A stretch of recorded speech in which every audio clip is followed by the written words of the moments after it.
Hi there, welcome to Hey Sound Guy, the podcast where I will be peeking behind the curtains of the wonderful world of music. Now each week I will be speaking to engineers, musicians or other music industry professionals, and we will have a little chat with them, see what it is that they do and share some fun stories from the road, so stay tuned.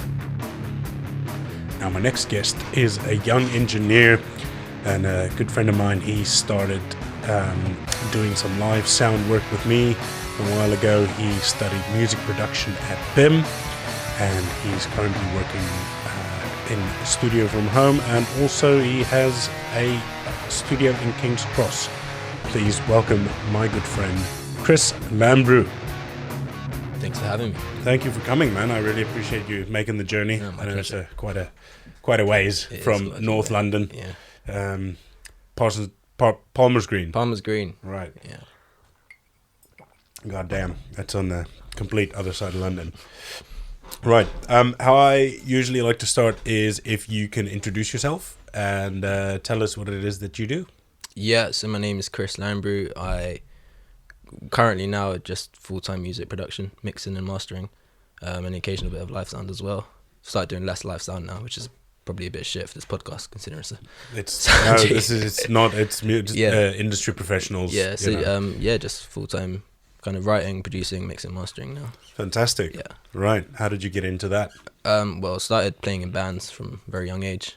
Tried to get recordings done of my band, but I was always the annoying dude in the room, like trying to suggest things, and everyone was like, "Why don't you just do it yourself, man?" I was like, "All right, okay, cool." So I did, and then the rest is history. I just fell in love with like recording and working with different bands and artists, and here I am. That's great, man. Yeah, man. That's fantastic.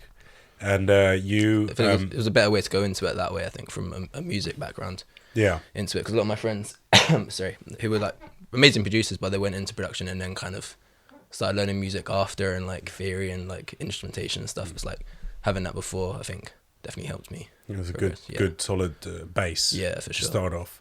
Yeah, that's good. I find that it seems to be a recurring theme where most of the engineers and people I speak to are all they got into music at a young age, and and then they sort of progressed into the recording or the live sound or everything like that. So yeah, it's a good base. I mean, it's not obviously you can learn music and you can learn the theory and all that afterwards, but if you've got that base already, then it kind of helps.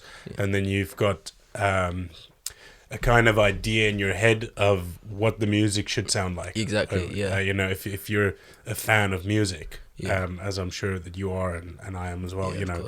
I've been listening to music all my life, and it's always been a big part of my life. So you just know how things kind of should sound and work with each other as well. I mean, everybody's got their own idea of what things should. But if you've got sort of a general idea, oh hello, there goes that camera. Right. Beep. Take two. Sorry, yeah. So, if you, as I was saying, if you've got this sort of love of music, and then when you progress into live sound or studio sound or anything like that, then it's already sort of a part of you, and it's already a passion. Exactly. So you're going to approach it with I wouldn't necessarily say a more artistic way, but it's almost like you have an end sort of result in mind already. Yeah, I had this discussion the other day. I went to this it was a Vodafone business event.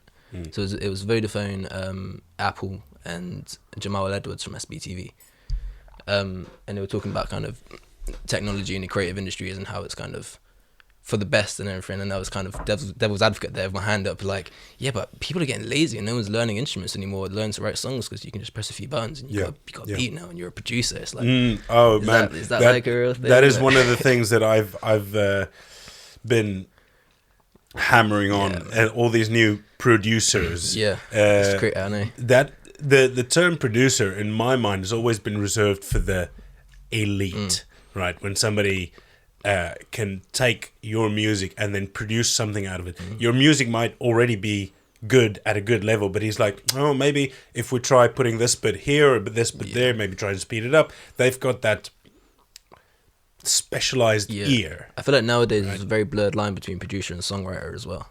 I find like a lot of people who like come to me for production. Everybody just I just come in calls with like, themselves I've got a producers. chorus, but like I need to write the rest of the song, and so you're kind of just writing with them, and that's the production really. And also another thing that I'm starting to kind of blur the line between now is mixing and producing. I feel like a lot of time now if I'm doing something like for a mix for someone, it might be something like creative, like maybe, I don't know, panning or like different sorts of EQs to make things muffled or whatever.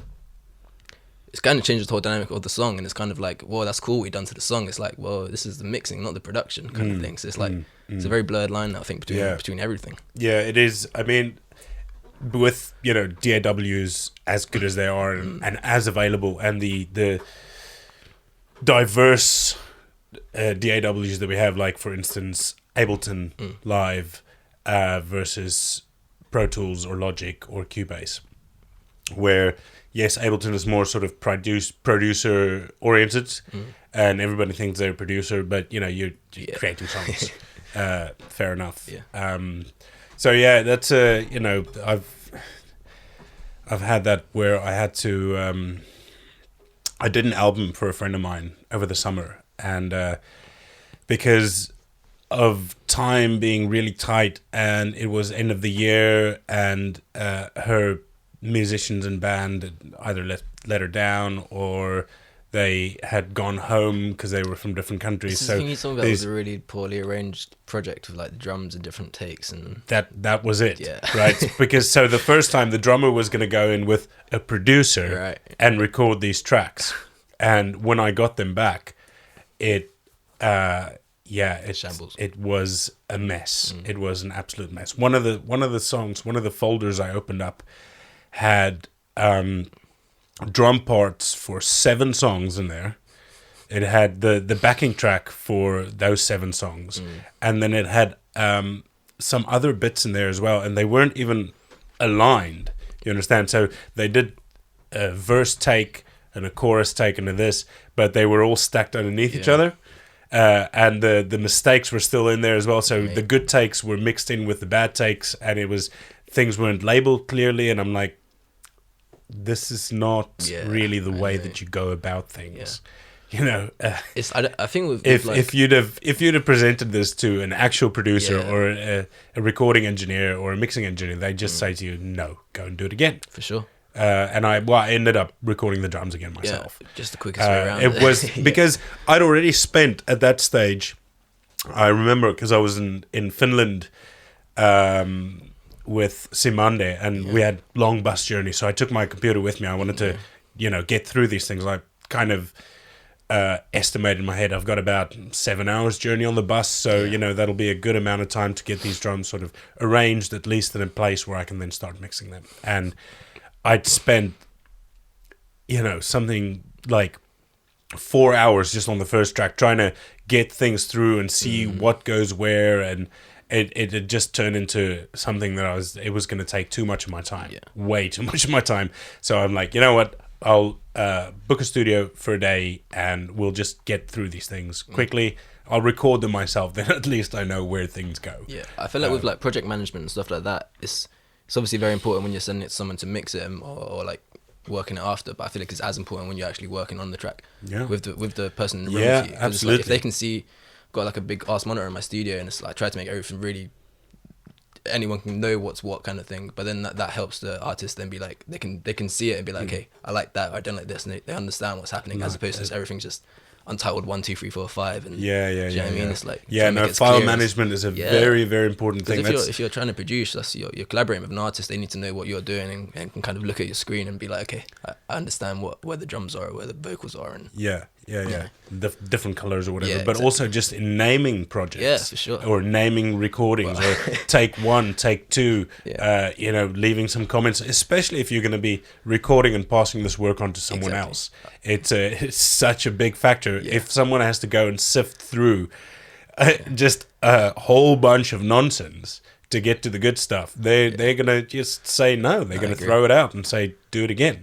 And I mean, fair enough, these were first year students, okay, but then don't come to me and tell me, "Oh, you're a producer." Exactly, yeah. if you deliver work like that, I'm there's not very much hope for your Produce generation. a whole lot of headache. Yeah, Yeah, that's the only thing they produce is Exactly. and frustration. Yeah. Brilliant. So you say you got into music when you were young. You're a drummer. I was a guitarist. Guitarist. Yeah. Still Was am a guitarist? I still am a guitarist. There yeah. we Still go. play I lots of like guitar. that. Yes. Yeah. Right. So you got into playing guitar when you were young. How old were you when you started that? I think it might have been about 12, 13.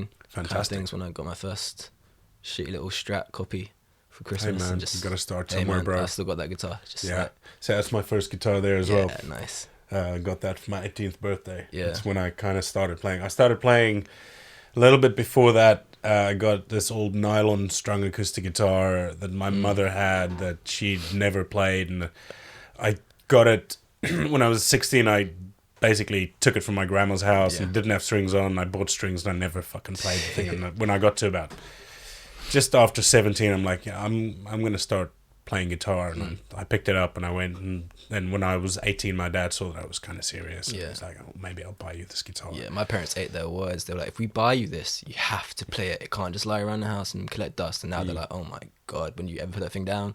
Like, it's like, oh, you told me to play it. That's it. You made your bed. Yeah, I was one of the very lucky few as well of my friends who started on electric. A lot of my friends kind of got guitar lessons in school where they started like acoustic or classical. And it's like, they want to play rock. You know what I mean? They got these massive nylon string guitar trying to play AC/DC. It's like, It's hard. Yeah. It's hard. I was remember like, sitting around the please, campfire can I trying get to. an electric guitar at Christmas? Brilliant.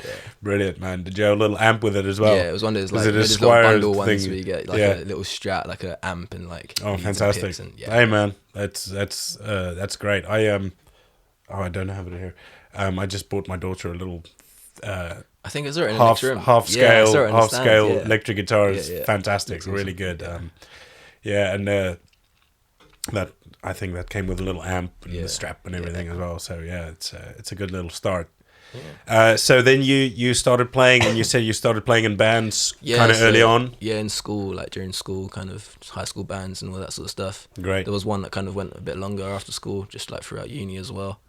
That's the kind of band I started producing more for as well, because we did like kind of rock funk, but then also like we tried to incorporate bits of like electronic music production as well. Okay. So that's kind of where I started. Like I did it all in my spare time anyway, but it's when I first started incorporating my own music, and then from there It just went off. Yeah. Didn't you produce music for YouTube? Yeah, at I some went through a stage? phase during You uni. did, right? Tell me about that. Just during uni, I just hit up like maybe 200 YouTube channels.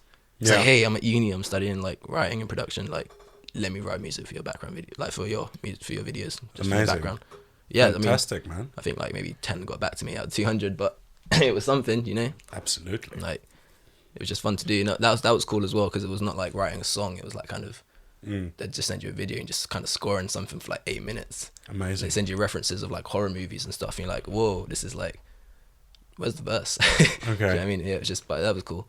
Fantastic, man. I can imagine that helped you grow as a musician. Yeah, for and, sure. And also as a producer. Yeah, it just opened up your ears a bit more as well. I even do that stuff now, like an artist I work with now, T Solo, we done like a little short film. It was 2 music videos, but it was like kind of compiled into a short film. Who's this, say again? His name's T Solo. He's like a T UK Solo singer rapper. Right. Okay. But we done like a short film. It was like 2 music videos in one. But like in the middle, there was like just all this like kind of Foley and like weird sound design stuff that's just I would never have done if I didn't hit up these YouTubers. Of That's kind of course. where I learned how to do it all. Nice properly. one, man. Yeah. Fantastic. That's really It's good. really fun to do. Yeah, it's not like R. Kelly's rap opera, is it? No. Well, I hope not. Oh my god. Yeah, that is so funny. Have you watched that whole thing through? It's it's pretty incredible. I have not. Maybe So I should. funny. Oh my god. Yeah, and then he exposes himself. Yeah. Never mind. Great. So you did during uni. Tell me about uni. You went to BIMM London, right? I did. Yeah. Yeah. Interesting. When I applied, it was tech music school. Right. That's okay. So I had a cool first year. Like I enjoyed the best thing about the first year was my lecturers. I had a really cool like collection of teachers, and the class was cool.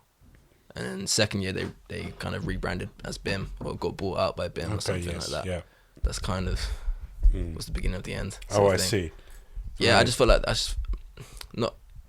not to come across like people shouldn't be allowed to study, but I feel like we were kind of sitting in classrooms in my last year of uni, and there's people there who like That didn't have a clue. just didn't have a clue, like no musical backgrounds, just kind of, and not even the will or the want to get it's into kind of frustrating it. when you're paying so much money to go to uni and you're kind of sitting there wanting to progress, and it's like And you're being held back. someone's asking you how do you balance a project. It's like, oh, come on, man, you're in Do the your last year of homework. uni. Yeah, Do your homework. yeah, I definitely felt that same frustration. yeah. When I was teaching there, but I'm sure that it's because the same thing happened when I went to college, where when we started, it was only a 2-year foundation degree, right? So when we started, we were 22. Yeah. And it kind of sort of systematically weeded out the ones that weren't supposed to be there, didn't really want to be there. And when we finished, there were 7 of us, but they were still sort of How many when you started? Like 22 when we started, 22, yeah. 7 when we finished. Wow. And I remember feeling the same frustration, where because I was super keen to do this. I was a little bit older than the rest of my class as well. I was 23 when I started. Not that old, but I'd already sort of like made up my mind. This is what I wanted to do, and I dedicated myself to it. And getting in, and then I'd done all the research and done all the homework and stuff, and then the other ones didn't, and then we'd have to go over the same things again.'t get into the material that we were supposed to get into. And it, like I said, when I was teaching, it was the same thing. Every week I would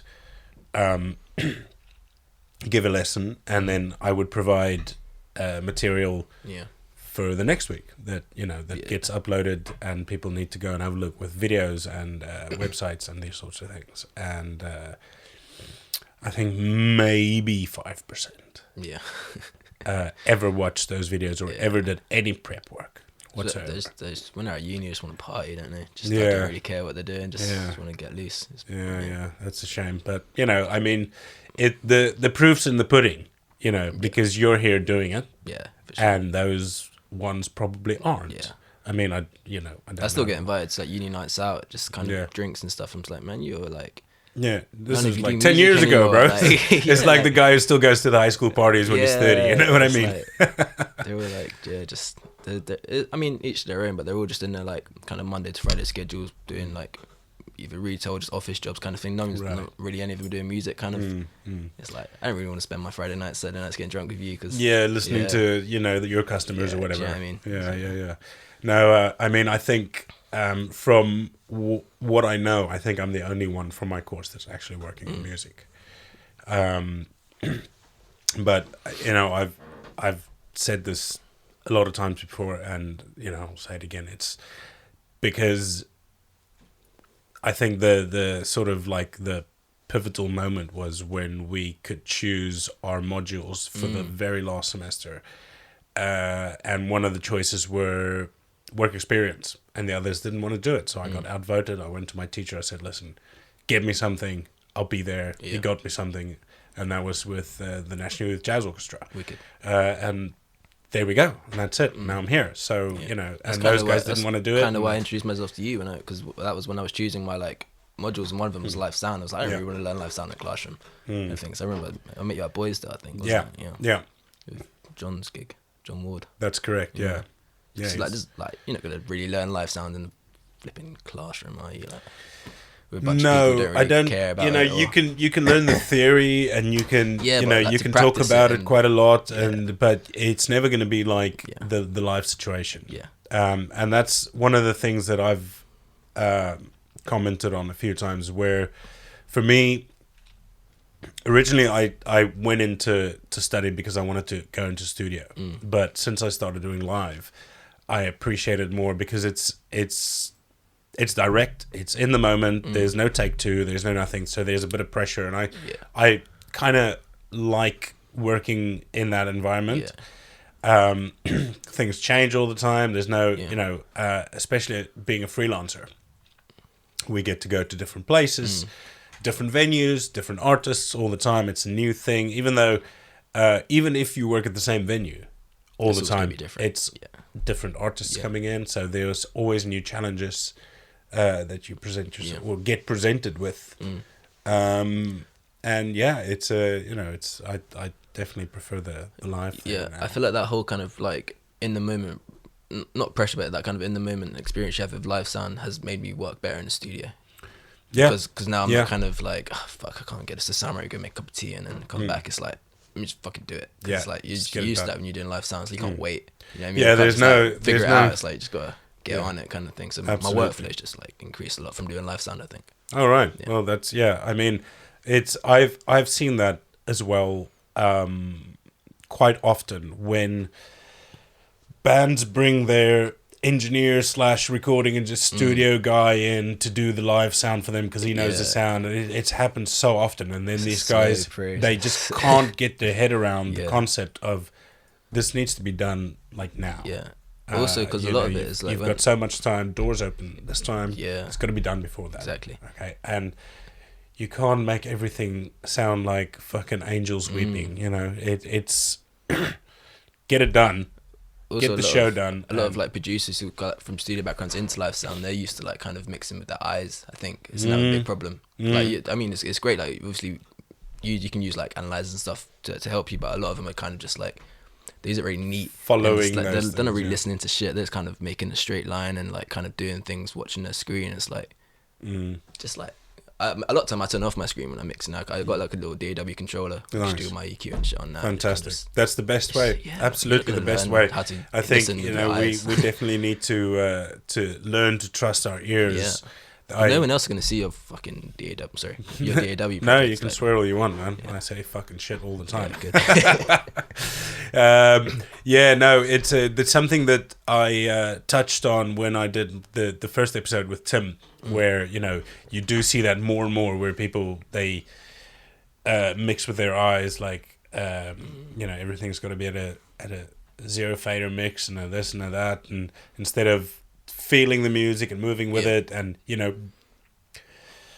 so it's definitely important. I feel like it's the same thing as what we were talking about before. With just like it's just kind of a new technology that can be used like in a good way for people like who know kind of what the process is, but for people who are going straight into what is new tech and they don't really understand even what it's doing, they're just trying to make shit look neat. That's where it's a big problem. Like, I use the analyzer quite a lot if I'm just trying to find like resonant frequencies and stuff, because it does just increase your workflow. It's a helpful tool, and you can't scoff at it, but don't rely on it. There's a limit, There's like don't rely on it. Definitely trust your ears. Exactly. One of the things that I've I remember Miles told me once. I mean, he drops little nuggets of gold all the time. He's a fantastic engineer and very knowledgeable. He was like, when you're ever in doubt of your mix, look at the stage, then look at each instrument individually, and then obviously your eyes focus your ears on that instrument. If you can hear it within the mix, if it's too loud or too quiet, then you adjust it accordingly. Right. And I've kind of taken that a step further, where even in the live, I'll not look at the stage. I'll close my eyes and think of the instrument that I want to hear, and then completely just focusing just my ears on that in the mix and seeing how that is. And I kind of I do that once, 2, 3 times every gig that I do. Just close your eyes, get in there and listen to it, and it's kind of like a continual ear training, and I think it's important. That's part of the job as well. It's just, it's so fun being able to hear that much. People sometimes ask, so when you go out on gigs, do you have to take all your own equipment? I said, no, this is my equipment right here. This is what I take, this is what I bring. And sometimes you bring some things along, but I mean, to do the job, really, it's just you and the way that you deal with things and handle things and be able to sort it out, because it's another thing that I always say. It's not it's not for when things go right. It's for when things go wrong, and that you can fix it. we all make mistakes and things happen, but the ability to fix something as quick as possible, without disturbing the show, without, damaging musicians' ears or, these sorts of things, because it's a big thing. The same with us. If we, like I said, this is our bread and butter. If we damage these things, then we got to go look for another job. Because once your hearing's gone, it's gone. There's no fucking regenerative pill that you can take that's gonna help you hear again. So it's a very important thing to. I mean, I very often I beat myself up over mistakes I made, quite a lot. But it's also, to be able to let that go, because if it's gonna, even though it's difficult to let it go when you're in the gig, especially if it's during the first song, then it's going to be with you for the rest of that gig. But to try and let that go so you can focus on your job and then worry about that later is also something that, I suppose important, and it's a a time earned sort of skill. Yeah, for sure. You can get great engineers who haven't had the time put in to exactly know how to deal with the situation or this or that, or maybe just to step back for a second and stay calm. So yeah, it's just one of those things. It just comes with experience. What was your like, if you want to say, major at BIMM? You did a degree, didn't you? Yeah, it was just music production. Music production degree. Yeah. Right. Did you have any musical subjects? My optional modules, I stuck with songwriting. Yeah. I mean, the main reason I stuck with songwriting is because of my lecturer. That was kind of she's just great. I'm still in touch with her now, Michelle Escoffery. You're right. Yeah, she's like great, and her husband kind of done a lot of work with them, and yeah, they're cool. So that was like, I want to stick with that because we was growing our relationship and kind of was learning so much from her as well. And we was working together. And then the other one was, what else did I do? I did music for Image and music for games. I think they were my 3 optional ones. Right. But then there was a lot of opportunity for collaboration at uni as well, which is cool. Great. But you didn't study. You didn't have an instrument module where you. Because you were playing guitar already, or you were happy with your. But I mean, in playing? songwriting, there would be a lot of playing guitar, just like writing songs, kind of thing. Okay. But then, like with all the production, that we was doing, it's kind of I always want to be playing instruments on the tracks anyway, so I still got to always play. And also do you remember the LPWs, so like live performance workshops they did? Like a lot of my friends were like done the performance course, so I was just always playing guitar for them as well. Great. I won't ever stop playing guitar. No, man, it's one of those things that can just stay with you for sure forever. Yeah. Until you use your guitar as a cane, you can. Yeah. Was it who was it? Oh God, was it Les Paul? I think, who did a gig in his 90s. Yeah. Still these guys. You can just keep going forever. Yeah, and once it's, I find myself, I love playing my guitar, but I don't always have the time to do that. Yeah. But it's something that's mine. I learned it, and it's here, and I'm not gonna not do it anymore. I find times when I get into it a lot more, and then times when I've got other things that I need to do, because I like to round my life out a little bit, do all sorts of things. But music is just one of those things. Once you've learned it, I think that's why I took the path going more down the studio as opposed to more live sound stuff, because I just always want to be writing. It's just like any spare minute I got, I'm just tapping or thinking of like chords or something. Just like just always want to do you find sometimes that you wake up in the middle of the night with a tune in your head? Once upon a time, not so much anymore. No. Now if I get a chance to sleep, now I'm gonna fucking sleep. But yeah, definitely once upon a time. Like, the amount of sleep that we get is not exactly. It's not a lot. It's not a lot. I did.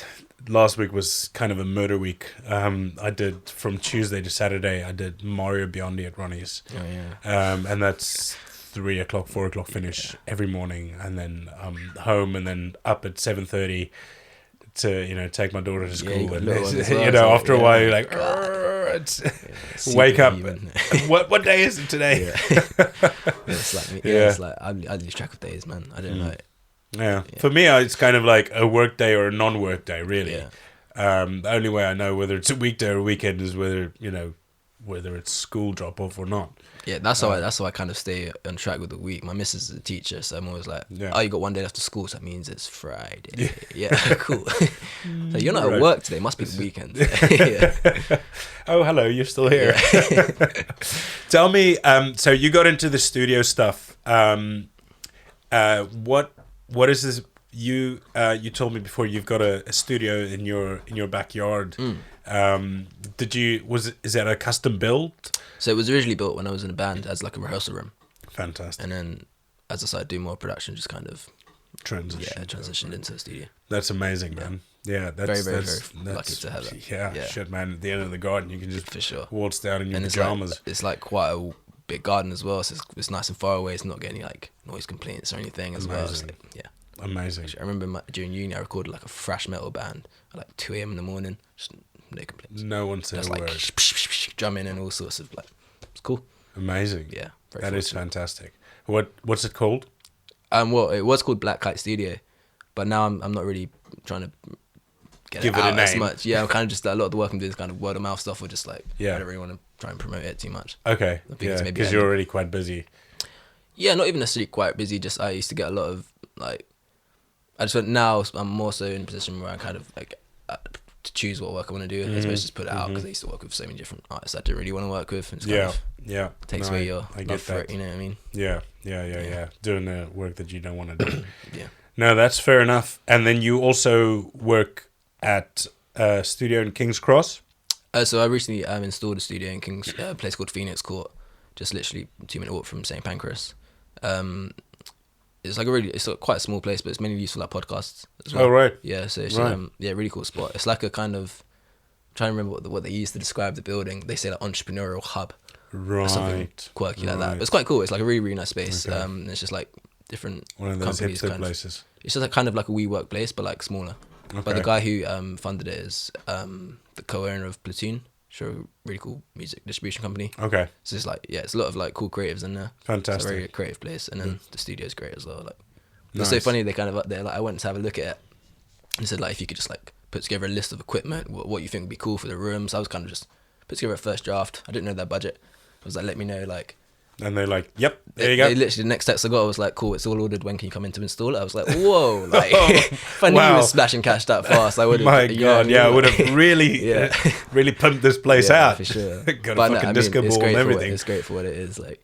Nice, so man. Doing, like, So tell me a little bit about the gear that you've got in there. What have we got in there? So we're using PreSonus, I can't remember, studio something. Studio Live? It's a rack though, it's not the actual whole. Oh, it's right, just like the rack. Right. Okay. Studio Live something, yeah.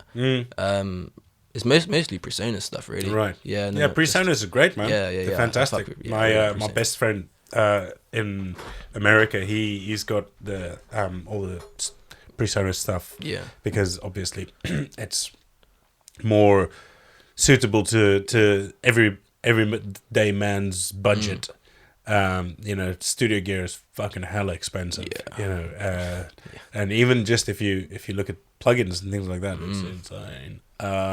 But yeah, it's whatever you can get to get the job done it's all good in my eyes, man. Like I mean, I've got the Behringer XR. It's fantastic little desk, man. It's really I'm very happy. I can't fault it. And for the price I got it was like 370 quid. It's crazy. It's fucking it's a steal. It's a live desk and it's a USB recordings interface.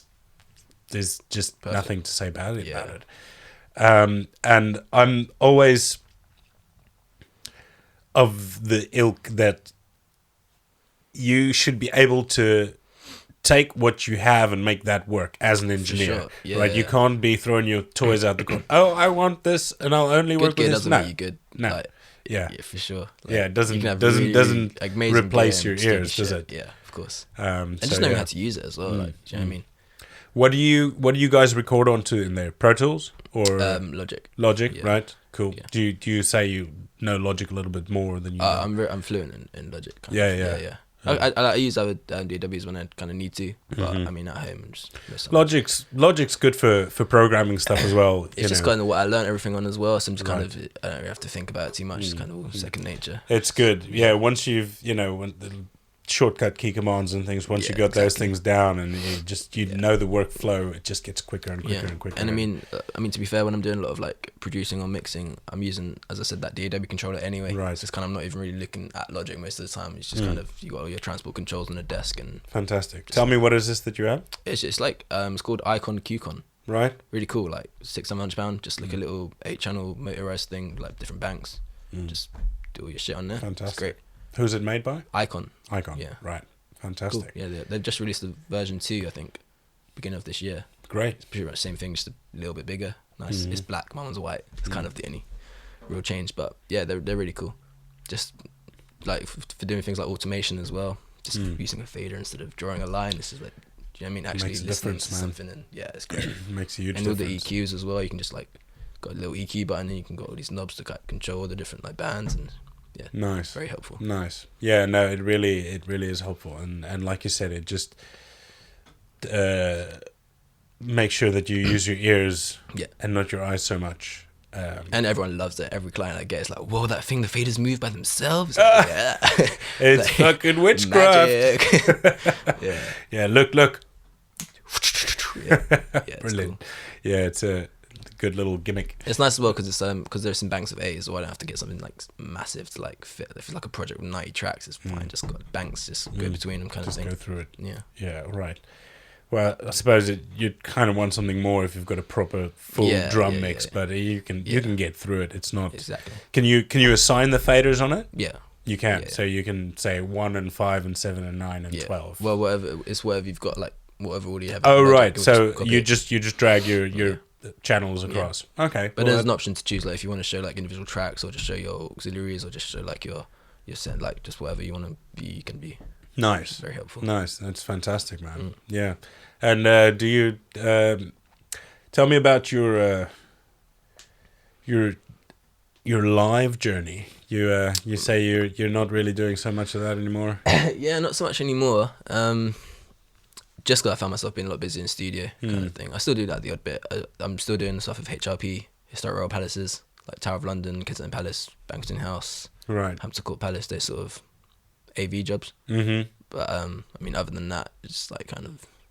Well, those ones pay the bills. Exactly. And I work with such a great team as well, so it's just fun to go. And, fantastic. Yeah, do you know what I mean? It's always a good laugh as well. It's lovely, man. Yeah, if you've got a good crew, there's just nothing like it. Yeah. I mean, I think I was speaking to Steve 2 weeks ago, whose podcast is out today, and he was saying, because he kind of started a little bit later getting into the sound thing, and he had he said he kind of got stuck in the shit job, for about 7 years, not really, and it's the thing that kind of kept him there was the sort of camaraderie and the people that you work with, and that's a lot to be said. You can be working in the best place, but if you're working with a bunch of assholes, it's really, you take this shit home with you as well. If you're working with people you don't like, you just go home bummed out, like, and bummed out from the morning because you don't want to go in. Exactly. It's a lot to be said for that. Yeah, I think. Right. So, what are the projects that you're working on at the moment? Is there anything that you can talk about apart from T-Sale? T-Sale, that's the biggest one maybe at the moment. We just done a 5-track EP. We released it at the beginning of the year. I literally finished mastering it about a week ago. Fantastic. So I remastered it, and then I bought new monitors a week later and listened back to it. I was like, I just want to do it again. Sounds great, but I just want to do it again because what did you get? I bought Focals, nice. Alpha 80s. Yeah, sound great. Fantastic. Yeah, and I've had them long enough now to it's kind of they've worn in a little bit, and it's kind of sounding how they should. They said in the manual like about 2 weeks of playing will kind of get them to like their prime. And fantastic.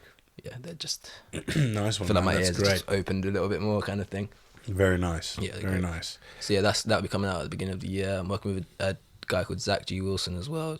I met him when I first. He's funny story. When I first met him, I did an album for him. Just like the first thing we did was a whole album. It was just like he was acoustic singer songwriter, kind of just played guitar and sung, and now it's just like full on band. Not even full on band, just like he's just got all these really. He listens to so much like music, like R&B, hip hop, soul, like all sorts of crazy stuff, and so now he's trying to incorporate it all, but he still kind of has that singer-songwriter vibe, just loads of like extra production around it. So that's like really fun to do. Nice, man. Well. That sounds fantastic. Really interesting. We're putting like loads of singles last year, and we got loads coming out next year. Okay, cool. Well, we'll link to their sort of Instagrams and all these things. Yeah. And also to yours. Do you think you'd have a plan to maybe like go out on the road with these guys and do sure. the live sound for them? I want to do. I don't think I'd do the live sound for because I'd probably be performing. Okay. Yeah. Right. But with T Solo, you're not really gonna be. Or does he have a live band backing him, or is it all electronics? Well, it's electronics, but there's also still like there's lots of guitar and stuff on there as well, keys and stuff. So I'd like to be doing. Right. That sort of stuff. Yeah. I'm not a fan of. I know for me, if I go to a gig and someone's playing to a backing track or something, I'm just very disappointed. Yep. So I don't want to. I kind of still want to keep that live feel with him. Fantastic. I can dig that. I respect that for sure. Yeah. I think one of the sort of biggest problems for me, historically with rappers had been that it's one guy talking shit over a backing track. That's kind of how I see it. And more people are bringing up live bands and things like that, and I respect that. You know, they're actually creating something. Yeah, what I think is cool about Tenny as well is like he does rap, but he'll put himself more as a singer. He's like more of a singer than a rapper. Okay. He's a singer who raps as opposed to a rapper who sings. Great, kind of thing. So great. he's got that musical background kind of thing. Like a lot of songs you write, even if there's like, even the final version, just like a beat and a voice, we always kind of start musically, like guitar, play some chords, get some melodies, kind of thing. Like, so it's good that he has that musical foundation. So you're quite heavily involved in the writing process. Oh, all the stuff with him, we write everything together. Yeah, that's great, man. That's really good. That's really good. He's like one of my oldest friends as well. So my sister used to be a manager, and managed Tenny when he was like 17, when he used to work in like Marks and Spencer's, and my sister's best friend also worked there and heard him singing in the storeroom and was like, oh my god, I need to introduce you to my friend, she's a manager. And then my sister looked after him for a while. That's where I met him. And then he found out I played guitar, so I did some live stuff with him. And then this was like 10 years ago now. Right. So since then we've just been making music kind of non-stop. Fantastic. But this year has been the first year where we've actually put something out like together and like really trying to push it. So, and it's been a like crazy year. Great, man. And you do you do all the promotion and stuff for that yourself? Have you got a publishing company or something? We actually started our own label in June because we did some stuff for another label and just I hate record labels, man. Yeah. So it's just the more. I mean, we started the label, but we've signed ourselves to it, kind of thing. We just want to self-release and just do all sorts of shit ourselves, like or use people like in our circle, like non-exclusively, not go through like a label and kind of all that drama. I actually think that the internet has made that possible. Yeah. So much more than before. Yeah. And also the courses that musicians go, if they go and study, right, even if you don't, you have all these avenues available to you. You've got Spotify, you've got iTunes, everybody can record, and DAWs right there, so you can actually go and do something and make it and put it out there. If you've got the will and the want to do it, then there are tools out there for you to do it. Yeah. So it's a kind of like a brave new world, and, which is we're already getting people asking us like, are you looking to sign people? And I was like, no, not yet. But like, it's what I think the appeal is that a lot of labels, kind of people already like kind of maybe successful, like kind of I own a record label kind of thing. So it's like I can change your life. Whereas for us, it's like we own this label, but we're still trying to break ourselves. It's like if you join us, we're doing this together kind of thing. So it's like a nice kind of bit of momentum that any other artist who signs to us will get. Right. I don't even want to say sign to us. Like we don't really market it like that kind of thing. I mean, there's people who do like visuals and graphic design and stuff who like are trying to rep the label, if that makes sense, because it's just like a nice creative community of just people trying to just that's fantastic, collaborate and bring that, it's a labor of love. Yeah, you're gonna end up getting more out of it than you would if you were Zach signed to. Asked me the other day, it's like, would you be interested in signing me? I was like, don't really want to sign anyone, but you can be a part of the label. Like you just join, like with no strings attached. Just kind of hop thing. on board. Yeah, just hop on board. Let's help each other out. That's all you need nowadays. Yeah, man. I we think done a video launch party recently, and it's just like, I think that message came across in our promotion, kind of how like in-house everything was, and like we promoted it, and like 5 days before the event, and still like packed out the venue. It was like people just wanted to like enjoy it. Like, all these creators came down. It's just like amazing to see. That's fantastic. Yeah. That's really good. Yeah. Where did you have this launch? It was in it was on Oxford Street. Airspace is what it's called. Right. So it's like it's similar to things in King's Cross. It's kind of like an open office, but they do like sofa sound stuff there, and like all these like cool events in the evening. They can like, it's just a big massive room. Basically. Okay. But yeah, we kitted it and out. you guys rented it out. Yeah, because it was a video launch party for that short film I was saying about. So yeah, like a big projector, brought like 100. Tell me about down. this film. So it's the first 2 singles me and Tenny put out. Right, the yeah, the not rap opera. The not film. yeah, not rap opera. Directed by our friend Enzima, who goes by the Entitled Artist. He's like just sees eyes, just something else. He just sees his vision was just perfect, and kind of shot the most amazing cinematic thing for us, and it's like wow. Amazing. Yeah, that sounds really interesting. Yeah, it was very fun to do. Yeah, we'll definitely link to that as well. Yeah, for sure. It's not like I've got many people watching this. Those that do can go check it out. Yeah. That's amazing, man. Yeah, wow, that's fantastic. So have you got any? You said that the EP is coming out in January. Yeah, we're looking kind of end of January, maybe early February. Cool. Yeah, it's done. Cool. It's just ready to go. We're just kind of waiting for the right time. The release as well. Okay. Yeah. All right.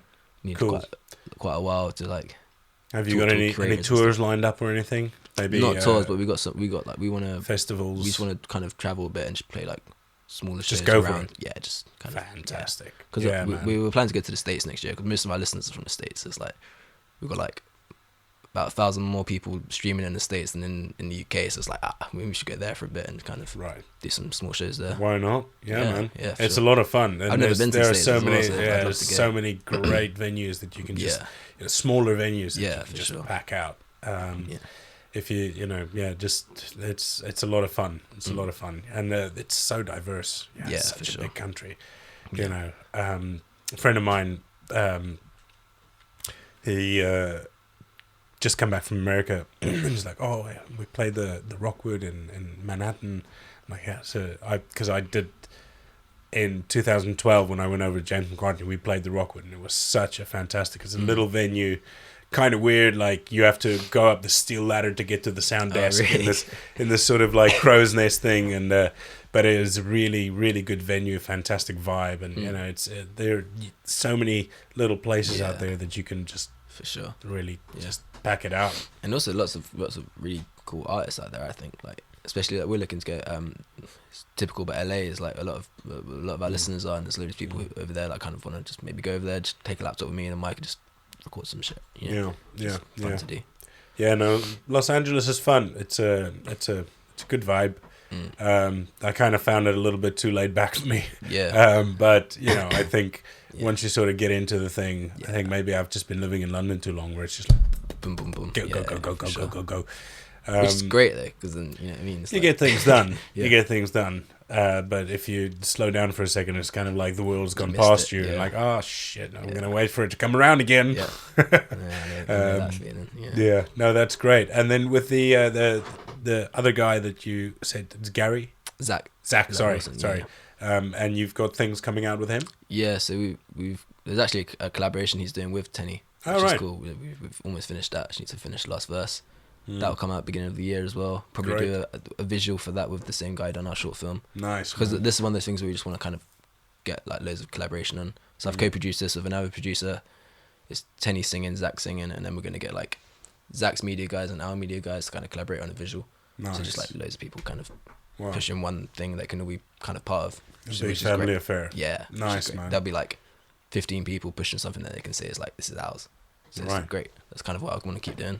Great, man. Yeah. I'm really glad that things seem to be working out for you. Yeah, me too. Yeah, it was a hard one. When I left the school, I was kind of like unsure. I left when I was teaching. I left the school like knowing like what I could do, but not like knowing for sure it would happen. So I'm so I'm glad that it worked I out. think sometimes you just have to do it. You gotta have do it, to, man. because It's one of these- if you've got one you get foot in trapped. this side, one foot in that side, then you're gonna be man. you're never really gonna be in one thing or the other. It's a And vicious sometimes you cycle just to got to get stuck take in. that leap Yeah.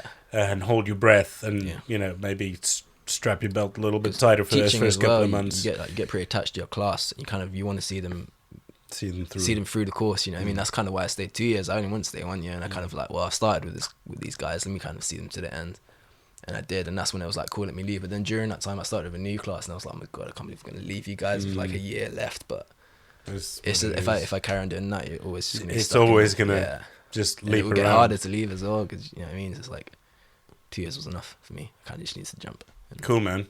Yeah. Was it? What did you teach? I taught music tech. Music Yeah, technology. technology. Was this in a high school? Or? Yeah, secondary school. Fantastic. And so they was it an extracurricular activity, or was it No, part it was of their like just curriculum? music. It was just I taught the GCSE and A level class, so I think it's all optional for them. To choose. Okay. Yeah. Well, GCSE that's class is great quite that they teach that. Yeah. In schools. Yeah, now. for sure. That's really good, man. That's you Yeah. know, I think if everybody, even if you don't go and do it, right? If you get an understanding of it, that's you're already winning. You know, because like I said, this is one of the reasons why I started this podcast is because people, I say regular people, people who are not in our industry, they go and they see gigs because most of everybody I know enjoys music, and they live gigs with whichever genre you're into. Even if you go and see a DJ perform, people they like it and they enjoy it and they want to get into it, but they don't know what goes on behind. What the whole process of getting it to that point, and then also the pressures that we ourselves are under sometimes. And also be aware that we're people. So mistakes. That was one of the best things about and teaching it. Was like not for the students who didn't really want to like pursue it as a career, just still having an understanding of like how something's made, and they can listen to that whatever music they listen to and be like, cool, rather than just hear like the song. Like, I can hear a melody, I can hear a bass line, I can hear a drum pattern, I can hear and just get some thinking about I wonder what was how that was incorporated in which I always annoy my girlfriend with it. I'm like, we listen to a song, like, so what time signature is this? How do you count it? She's like, where's the one?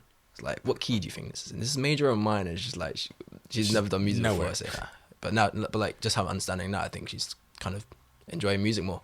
Do you know what I mean? 'Cause it's like she's listening differently, not just the lyrics or. Yeah, it's kind of a double-edged sword as well. Yeah. Right, because you end up analyzing everything all the time. It's I remember when I started my degree, our tutor then he said to us, if you enjoy music, then you should quit now, because this is going to ruin music for you, because you're never going to be able to listen to it in the same way, because you're always going to be listening for this or listening for that and taking it apart, and especially in a production course rather than a musician course sort of thing.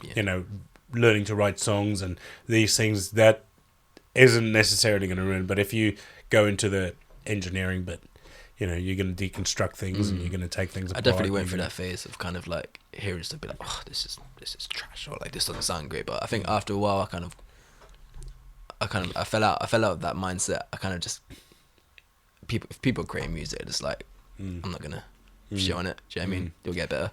Yeah. It's kind of, Well, yeah. I mean, but then there's some worse people things out they could be there doing than really making shouldn't music be that sounds making bad.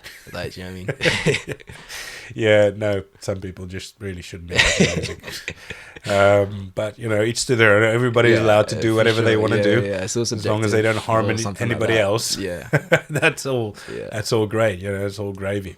Yeah. Right, man. Thank you very much. I really appreciate you Thanks coming for down. having me, yeah. It's been fun talking to you. And like I said, we'll you send me all the links to the artists and everything, and we'll pop it in the description. And Cool, man. Thanks a lot. Real, thanks. All right, till next time. Cheers. Now, there we have it, folks. I hope you enjoyed that as much as I have. If you would like to get in contact with Chris, I will be posting all the links in the description, as well as my links. You can get in contact with me if you want. I have started a Patreon page, so if you like what you see and you want to support me, head on over to patreon.com/HeySoundGuy, and you can help the cause there. Otherwise, if you like what you see or if you like what you hear, subscribe, like, share, get the word out there. Thank you very much. Till next time.